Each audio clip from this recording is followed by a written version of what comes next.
Hi friends, ఈరోజు పాతకాలం నాటి ఆంధ్ర ట్రెడిషనల్ ఆనపకాయ దబ్బలం అనేది తయారు చేసే విధానం షేర్ చేస్తున్నాను. ఇది పుల్లగా స్పైసీగా చాలా టేస్ట్గా ఉంటుంది. ఇది రైస్లోనే కాదండి, రోటీ పుల్కా వీటన్నిటిలో కూడా చాలా టేస్ట్గా ఉంటుంది.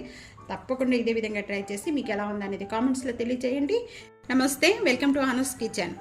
వీటికి కావాల్సిన ఐటమ్ చూద్దాము. ఈ ఆనపకాయ అనేది పైన అనేది చెక్క తీసేసుకొని లోపల విత్తనాలు ముదురుగా ఉంటే విత్తనాలు తీసేసి సైడ్ పెట్టేసుకోండి. ఇక్కడ నేను లేతగా ఉంది కాబట్టి విత్తనాలు తీయట్లేదండి. నిమ్మకాయంత చింతపండు తీసుకున్నాము. ఈ చింతపండులో వాటర్ పోసేసి ఒకసారి కడిగేసి చింతపండుని నానపెట్టేసుకోండి. మొత్తంగా 2 ఉల్లిపాయలు తీసుకున్నాను, ఒక టమాటా, ఒక 5 లేక 6 పచ్చిమిర్చి. పులుసులోకి పచ్చిమిర్చి ఎక్కువ తీసుకుంటే చాలా టేస్ట్గా ఉంటుందండి.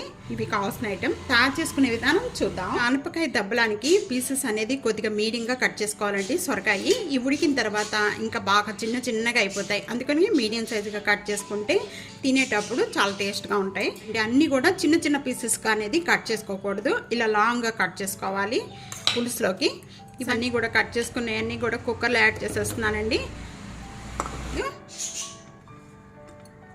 టమాటా ముక్కలు, వీటిలోని కొద్దిగా సాల్ట్ అనేది యాడ్ చేస్తున్నానండి. తర్వాత కూడా మనం చూసుకొని వేసుకోవచ్చు. 1 టేబుల్ స్పూన్ సాల్ట్ యాడ్ చేస్తాం, 1 టేబుల్ స్పూన్ పసుపు, స్మాల్ టేబుల్ స్పూన్ అండి. ఇలా పచ్చిమిర్చి ఎక్కువగా యాడ్ చేసుకోవాలి పులుసులోకి. కారం అనేది తక్కువగా యాడ్ చేస్తున్నానండి. 1/2 table spoon red chilli powder. ఇవన్నీ కూడా యాడ్ చేసిన వెంటనే కూడా 1/2 గ్లాస్ వాటర్, ఎక్కువగా వాటర్ అనేది యాడ్ చేయకూడదు. ఇక్కడ సొరకాయలలో వాటర్ ఎక్కువ ఉంటుంది, ఉడికిన తర్వాత వాటర్ వచ్చేస్తుందండి. 2 విజిల్స్ కానీ ఎక్కువగా వచ్చినాయి అనుకోండి, ఇంకా ముక్కలుగా ఉండవండి, బాగా పేస్ట్ అయిపోతుంది. 2 విజిల్స్ వచ్చే వరకు కూడా కుక్ చేసుకోవాలి.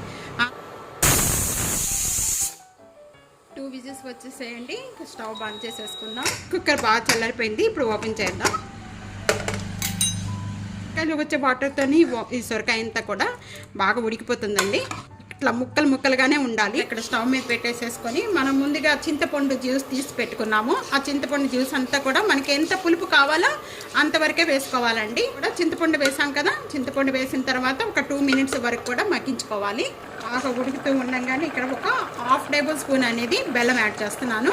బెల్లం అనేది ఎక్కువగా యాడ్ చేసుకోవద్దు, బాగా తీపి వచ్చేస్తుంది. ఈ విధంగా మగ్గిన వెంటనే ఇంకా స్టవ్ బంద్ చేసేసుకుందాం. స్టవ్ మీద వేరొక ప్యాన్ పెట్టుకుందాం అండి. తాలింపు పెట్టుకోవడానికి ఇక్కడ 1 టేబుల్ స్పూన్ ఆయిల్ యాడ్ చేస్తున్నాను.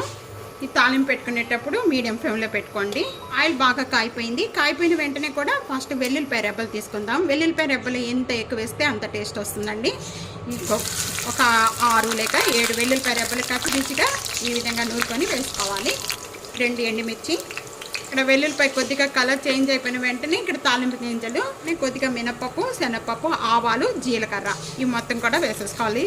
1/4 టేబుల్ స్పూన్ వేసుకోవాలండి. ఈ పప్పులన్నీ కూడా ఎంత బాగా వేగితే అంత టేస్ట్ వస్తుంది ఈ ఆనపకాయ పులుసు అనేది. తో పాటు ఒక 1/4 టేబుల్ స్పూన్ మెంతులు వేసుకోవాలండి. ఈ మెంతులని పులుసులోకి వేసుకోవడం వల్ల ఇది మంచి టేస్ట్ వస్తుంది.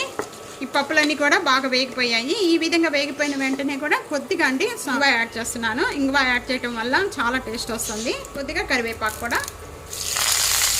ఇవన్నీ కూడా బాగా వేగిపోయిన వెంటనే ముందుగా మనం ఇక్కడ ఈ కుక్కర్లో సొరకాయ అంతా కూడా దీంట్లో యాడ్ చేసేస్తున్నాను. ఇక్కడ యాడ్ చేసిన వెంటనే కూడా మూత పెట్టేసుకోండి. మూత పెట్టుకోవడం వల్ల ఆ తాలింపు అంతా కూడా మంచి స్మెల్ బయట పోకుండా ఉంటుంది. అంతా కూడా 1 మినిట్ వరకు కూడా ఈ మూత పెట్టేసుకోవాలండి. స్టవ్ బంద్ చేసేసుకుందాం.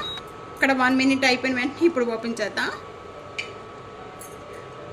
ఆనపకాయ దబ్బలం అనేది రెడీ అయిపోయింది. చాలా టేస్ట్గా ఉంటుంది. దీనికి అప్పడాలు సైడ్ పెట్టుకొని తింటే చాలా బాగుంటుందండి. పుల్లగా స్పైసీగా ఎంతో టేస్ట్గా ఉండే ఆనపకాయ దబ్బలం రెడీ అయిపోయిందండి. కాకుండా ఇదే విధంగా ఒకసారి ట్రై చేసి మీకు ఎలా వచ్చిందనేది కామెంట్స్లో తెలియజేయండి. సబ్స్క్రైబ్ చేయడం మర్చిపోద్దు. ఫ్యామిలీతో ఫ్రెండ్స్తో వీడియోని షేర్ చేస్తున్నాను, వీడియోని లైక్ చేస్తున్నాను. Thank you for watching.